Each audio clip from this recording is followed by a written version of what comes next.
was a very interesting meeting. We talked about a number of areas that I've been involved in and that I found very interesting about what the Prime Minister was engaged in. One of the things that I did after in recent years has been focusing on this issue of what does it mean for an economy to do well.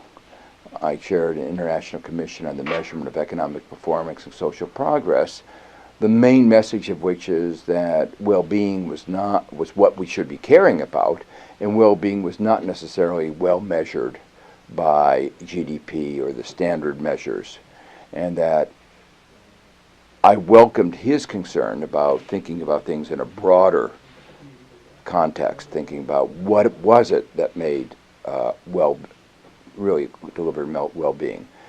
Two aspects of that. One is making sure that you have shared prosperity, how to make sure that the benefits are shared within your society. Second one, sustainability. How do you make sure that the growth that you have is sustainable? And that links with another one of my long-standing concerns, which is how do you have environmentally sustainable growth? And a particular aspect of that, of course, is energy. How do we have green policies that take advantage of the nature without destroying nature?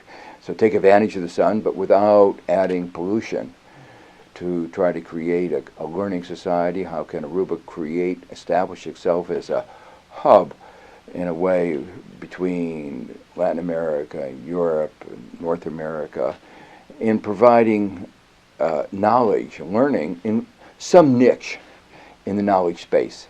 And I think there were some very interesting ideas that there's potential to develop. Do you think Aruba is on target to reaching towards these goals? I think there's going to be, these are ambitious, and I think that there already is work underway. I think they're thinking about this, and this